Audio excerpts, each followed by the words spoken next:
आज आप सभी जिस और मन और विश्वास के साथ आपके बीच में प्रत्याशी के रूप में है, ऐसे भाई सुरेंद्र पाल टीटी साहब, एक बार जोरदार तालियां बजा के उनका स्वागत करें। मित्रों, मैं आप सभी से निवेदन करना चाहता हूं कि आज का दिन ऑफिस फोन करके बोलो, ऐसा दिन है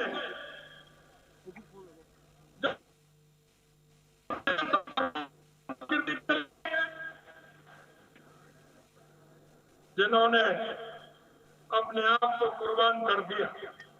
सर अब काट लो। ऐसे गुरु गोविंद सिंह जी के शहजादे सिंह जी और बाबा फतेह सिंह जी का बलिदान दिवस है। आपके मन में वो विचार आना चाहिए कि इन्होंने इस देश और संस्कृति के लिए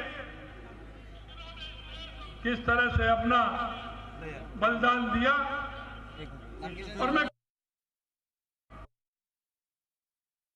की वजह से आज हमारी संस्कृति दुनिया में पहले नंबर है और हम उस संस्कृति की बात करते हैं जो विश्व में अगुवाई बन करके चलती है। ये ऐसे नहीं, हमारे उन वीर योद्धाओं का बहुत बड़ा योगदान इसमें रहा है। मैं उनको नमन करता हूं। आज ही शहीद उधम सिंह जी की जयंती है। जैसा कि मेरे से पहले माननीय सतीश जी ने बताया कि उन्होंने जलियांवाला हत्याकांड का बदला किस तरह से लिया और इन्होंने अपने प्राणों की आहुति दी। ऐसे सम्मानीय उधम सिंह की जयंती पर मैं उनको भी नमन करता हूं। मैं माननीय प्रधानमंत्री जी यशस्वी नरेंद्र मोदी जी को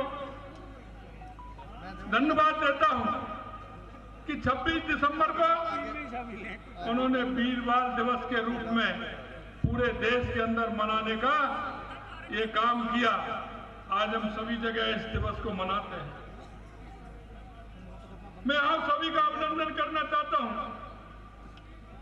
कि हम सभी को इस बात के लिए सोचना पड़ेगा कि जो राजनीतिक दल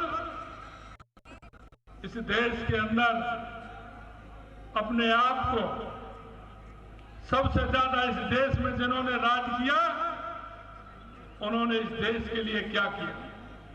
मैं आपसे कहना चाहता हूं कि वो राजनीतिक दल जिन्होंने सिर्फ तुष्टीकरण के आधार पर, जाति के आधार पर और गरीबी का नाम लेकर के इस देश पर राज किया, हम उनसे पूछना चाहते हैं, इस देश के अंदर आपने जिस तरह से गरीबी के नाम पर वोट लिए, मैं धन्यवाद देना चाहता हूं यशस्वी हमारे प्रधानमंत्री नरेंद्र मोदी जी को।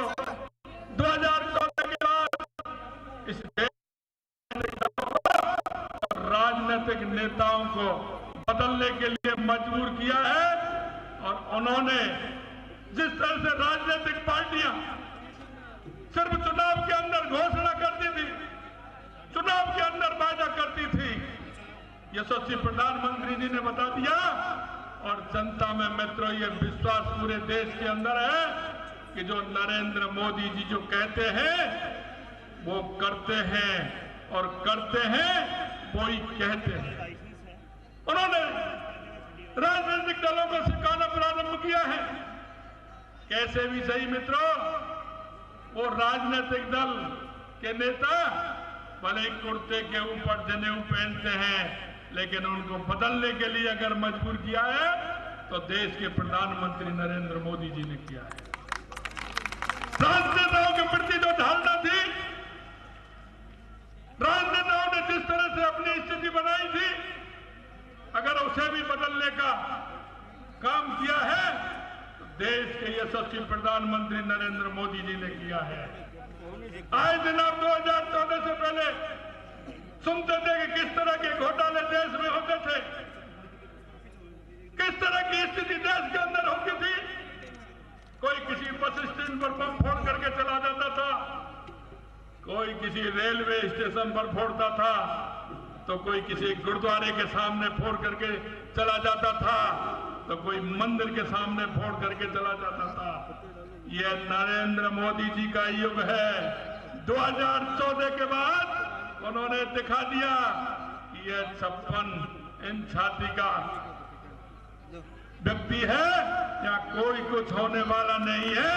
और उन्होंने देख लिया 2014 के बाद किसी भी तरह की कोई घटना नहीं हुई।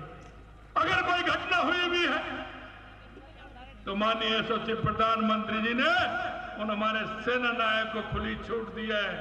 आपको जवाब देना है और आपको जवाब वो देना है जो दुष्कर्म के मन में ये बात काम करे कि आगे कोई हमें ऐसा काम नहीं करना। यही नहीं मित्रों, एक गरीब कल्याण की योजनाओं के माध्यम से देश के यशस्वी प्रधानमंत्री जी ने जन जन में परसेप्शन बदला है और जनता इस बात का विश्वास करती है कि गरीब कल्याण की योजना है। क्योंकि कांग्रेस के लोग तो कहते थे दिल्ली से हम 100 रुपया भेजते हैं 15 पैसे पहुंचता है। माननीय यशस्वी प्रधानमंत्री नरेंद्र मोदी जी ने यह करके दिखा दिया कि हम 100 रुपए देंगे तो 100 के 100 रुपए उस व्यक्ति के पास पहुंचेंगे। मैं आपसे निवेदन एक और करना चाहता हूं मित्रों कि हमारे देश के यशस्वी प्रधानमंत्री जी जिस तरह से जन जन की भावना को रखते हुए उन्होंने देश के एक एक नागरिक, आपने मन की बात के अंदर सुना होगा, वो कहते हैं कि एक कोई गांव में बैठा व्यक्ति, सड़क पर चलता हुआ व्यक्ति अगर कोई अच्छे विचार देता है, अच्छी बात कहता है, तो देश के प्रधानमंत्री नरेंद्र मोदी जी उसका मन की बात में भी जिक्र करते हैं और उस व्यक्ति की बात सुन करके उसको लागू भी करते हैं। मैं आपसे इतना कहना चाहता हूं, इस क्षेत्र में मुझे पता है नशा का बहुत बड़ा प्रमुख समस्या है।